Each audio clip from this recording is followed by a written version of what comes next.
Hey guys, welcome back to my channel. मैं हूं प्रवीण और आप देखें टेकी प्रवीण।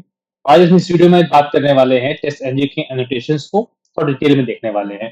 सो ये स्टार्ट करते हैं। सो प्रीवियस वीडियो में देखा था कि किस तरीके से टेस्ट एनजी पे किसी भी टेस्ट केस को हम रन करते हैं और कौन कौन से एनोटेशंस होते हैं। आज इसके सीक्वेंस को हम प्रैक्टिकली रन करके देखेंगे कि ये एग्जैक्टली उसका सीक्वेंस है वो फॉलो होता है या नहीं होता है। तो उसके लिए मैंने ये बना ली है पब्लिक क्लास और मैं यहाँ पे कुछ बना रहा हूँ मैथड पब्लिक वॉइड, और मैं ऐसे ही आपका एबीसी करके दे देता हूँ। ठीक है। और मैं इसको कॉपी कर लेता हूँ और सॉर्ट कर लेते हैं इसको बिफोर टेस्ट करके।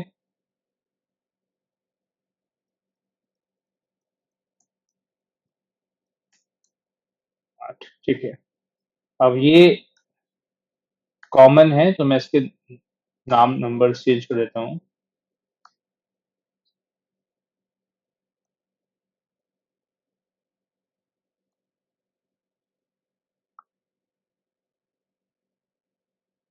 और एक और हुआ यहाँ पर 9। परफेक्ट। अब मैं यहाँ पर एनोटेशंस को किसी भी सीक्वेंस में लिख देता हूँ। मान लीजिए मैं इसको लिख देता हूँ यहाँ पर टेस्ट। ठीक है। और मैं यहाँ देता हूँ सिंपल टेस्ट और यहाँ देता हूँ आफ्टर टेस्ट और यहाँ पे देता हूँ आफ्टर टेस्ट, ताकि मुझे मालूम चले कि जो मेरा सीक्वेंस है वो नहीं है, वो फॉलो हो रहा है नहीं हो रहा है। मैं देता हूँ बिफोर टेस्ट और यहाँ पे बिफोर टेस्ट है। यहाँ पर बिफोर मेथड लिख देते हैं।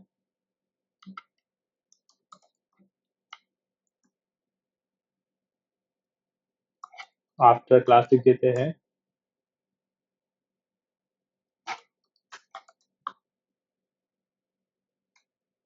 और आफ्टर मैथड लिख देते हैं।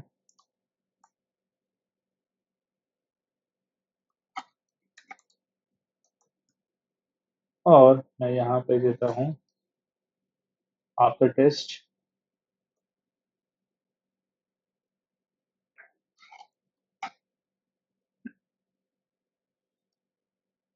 और क्या क्या हो गया मेरा test after test before class before method after method लिख देते हैं। आफ्टर मैथड हो गया बिफोर क्लास। बिफोर क्लास लिख देते हैं और आफ्टर स्वीट लिख देते हैं। एक और है आफ्टर बिफोर स्वीट, तो उसको मैं ऊपर लिख देता हूँ। ठीक है। तो यहाँ लिख देते हैं बिफोर स्वीट। परफेक्ट ना। ठीक है। लिख देते हैं 8 10। ठीक है। सो यहाँ पे अगर मैं इसको रन करता हूँ तो बेसिकली देखिए, सबसे पहले आपके जो सीक्वेंस है इसके सीक्वेंस हमेशा प्रिजर्व रहेंगे। मतलब आप किसी भी इसको जो सीक्वेंस में आप इसको इनिशियलाइज करें, लेकिन ये रन जो होंगे वो अपने सीक्वेंस में ही होंगे। और वो सीक्वेंस क्या है? बिफोर सूट फर्स्ट पहले रन करेगा, फिर बिफोर टेस्ट करेगा, फिर बिफोर क्लास, फिर बिफोर मेथड। उसके बाद आपका मेन मेथड जो कि टेस्ट है वो after method, after class, after test, after suite. तो जिस सीक्वेंस में ये ओपन होते हैं उसी सीक्वेंस में क्लोज होते हैं। और ये जो एट पीरियड टेस्ट है, आपका एट टेस्ट जो है, ये आपका एग्जैक्ट एनोटेशन है जिसमें आपका टेस्ट केस रन करता है। बाकी जो भी चीजें हैं वो एक तरीके से आपकी प्री रिक्विजिट्स है और वो एक तरीके से ग्रुपिंग करने के काम आता है। तो इसको अगर मैं रन करता हूँ, ठीक है, तो देखिए यहाँ पर मैंने सबसे पहले before suite, before test, before class, before method, और ये उसी सीक्वेंस में मेरा ये बंद हुआ है। ठीक है, देख लीजिए। ठीक है। तो इस तरीके से यहाँ पर इसका सीक्वेंस आपका प्रिजर्व रहता है। ये बहुत ही इंपॉर्टेंट इंटरव्यू क्वेश्चन है कि टेस्ट एनजी के एनोटेशंस के जो सीक्वेंस है वो क्या है। तो आपको इसी सीक्वेंस में बताना होता है। अब बात ये है कि एनोटेशंस एग्जैक्टली है क्या।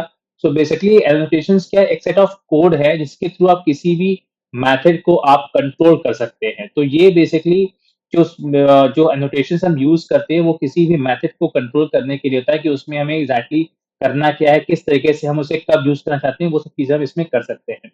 तो वन बाय वन हम इस चीज को एक बार देख लेते हैं कि बिफोर टेस्ट सूट क्या होता है। तो बिफोर सूट क्या होता है, जब भी आप कोई सूट बनाते हैं स्वीट, तो उस स्वीट से आपके सबसे पहले जो चले, उस स्वीट को रन करने से पहले कुछ चले, तो वो आएगा अंडर बिफोर स्वीट। अगर आप चाहते हैं बिफोर टेस्ट, अगर कोई चीज कोई टेस्ट में है तो भी उससे पहले क्या चाहिए, तो वो बिफोर टेस्ट। अगर क्लास के में आप चाहते हैं कि क्लास के फॉर्म में हो, तो क्लास को कंट्रोल करना तो बिफोर क्लास। अगर मेथड करना चाहते हैं तो बिफोर मेथड। तो इस तरीके से ग्रुपिंग है ये। मेथड बिफोर मेथड आप तब पाएंगे जब किसी मेथड, कंप्लीट मेथड को आप कंट्रोल करना चाहते हैं, उसके पहले चाहते हैं कुछ चले। बिफोर क्लास, जब बिफोर क्लास के रूप में आप चाहते हैं कि क्लास के स्वरूप में कोई चीज चले बिफोर क्लास, और बिफोर टेस्ट और बिफोर स्वीट, और उसी फॉर्मेशन में ये बंद होता है। अगर मैं यहाँ पर ये टेस्ट एनोटेशन रिमूव कर दूं, मान लीजिए सिर्फ सिंगल में टेस्ट एनोटेशन रिमूव कर दूं, तो आप देखेंगे कि मेरे पास रन करने के लिए ऑप्शन ही नहीं आ रहा है, क्योंकि आपका जो टेस्ट है यही एक तरीके से एज अ मेन मेथड काम करता है, और यही आप इसी तरीके से आप इस चीज को यहाँ पर टेस्ट केस को रन कर सकते हैं। जैसे मैं टेस्ट लिखा, देखिए मेरा ये आ गया। तो किसी भी कंडीशन में ये आपका जो जो इसके सीक्वेंस हैं वो प्रिजर्व रहते हैं। अब बात होती है कि इस जो सीक्वेंस है, इस सीक्वेंस को हम यूज कहाँ करते हैं। तो जैसे कि आप अभी जब हम टेस्ट एनजी में आगे बढ़ेंगे, तो हम यहाँ पे टेस्ट एनजी एक्सएमएल बनाएंगे। इसके अंदर हम ये ग्रुपिंग वगैरह देखेंगे। आपका पैरेलल एग्जीक्यूशन करना है तो वो किस लेवल पे आपको करना है, मेथड के रूप में करना है, क्लास के लेवल में करना है, स्विच के लेवल में करना है, वो सब चीजें हम यहाँ पर देखने वाले हैं, कि हम नेक्स्ट आगे वीडियोस में टेस्ट इंजन और एक्सएमएल पढ़ेंगे तब। ठीक है। तो ये जैसे कि मान लीजिए आप ब्राउजर कैपेबिलिटीज क्रिएट कर रहे हैं, और यहाँ पे आपने टेस्ट केस लिखा, और उसके पहले आप चाहते हैं कि ब्राउजर आपका खुले और एक प्रॉपरली यूआरएल डल जाए, और उसके बाद आपका टेस्ट चलने के बाद आपका जो मेथड है, वो आपका जो ब्राउजर है वो क्लोज हो जाए। राइट। तो आप बिफोर टेस्ट में और आफ्टर टेस्ट में लिख सकते हैं। बिफोर टेस्ट में आप लिख दीजिए कि आपका ब्राउजर इनिशियलाइज हो गया और वो उसमें आपके यूआरएल चले गए, और उसके बाद आपका टेस्ट चल गया, और जैसे टेस्ट चला गया, आफ्टर आप टेस्ट में वहां डाल दीजिए कि आपका ब्राउजर क्विट हो गया, तो आपका ब्राउजर क्विट हो जाएगा। तो पहले टेस्ट रन करने से पहले क्या चलेगा, आपका बिफोर टेस्ट चल जाएगा, जिससे आपका जो है ब्राउजर ओपन होगा, फिर टेस्ट चलेगा, और उसके बाद चल जाएगा आफ्टर टेस्ट, जिसमें आपका ब्राउजर क्लोज हो जाएगा। ठीक है। अब इसके बाद हम बात करेंगे प्रायोरिटी की, कि इसके अंदर प्रायोरिटी क्या। इसके अंदर देखिए बेसिकली बहुत सारे ऑप्शंस आपको मिलते हैं। जब आप देखेंगे तो इसके अंदर पैरामीटर्स भी है, आपका डिपेंड्स ऑन ग्रुप भी है, डिस्क्रिप्शन किससे डालते हैं, डिपेंड्स ऑन मेथड भी है, बहुत सारी चीजें इसके अंदर आपको मिलती हैं। और अगर हम बात करें सिर्फ टेस्ट मेथड की, तो इसके अंदर भी आपको प्रायोरिटी का ऑप्शन मिलता है। तो किस तरीके से हम इसकी प्रायोरिटी सेट करते हैं वो हम नेक्स्ट वीडियो में देखेंगे, क्योंकि ये टेस्ट एनजी की जो सबसे पावरफुल चीज है, जो इसको जे यूनिट से बेटर बनाती है, वो है इसके एनोटेशंस, क्योंकि एनोटेशंस बहुत पावरफुल है इसके, और जिससे आपको बहुत सारा हेल्प मिल पाती है आपको अपने टेस्ट केस को प्रॉपरली रन करने में। और आपका जे यूनिट में है जो है वो पैरेलल एग्जीक्यूशन पॉसिबल नहीं था, लेकिन आपके टेस्ट एनजी में पैरेलल एग्जीक्यूशन भी आप कर सकते हैं।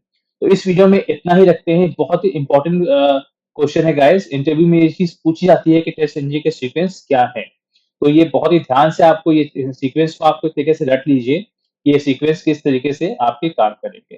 तो आई होप ये वीडियो आपको काफी अच्छा लगा होगा, इसमें आपको कोई भी डाउट नहीं होगा। अगर फिर भी आपको कोई भी डाउट होता है तो आप मुझे कमेंट में बताइएगा, मुझे बेहद खुशी होगी आपकी हेल्प करने में। और आपको मेरा चैनल पसंद आता है तो प्लीज आप मेरे चैनल को लाइक करें, सब्सक्राइब करें, और दोस्तों के साथ शेयर भी कर सकते हैं। Thank you, thanks a lot.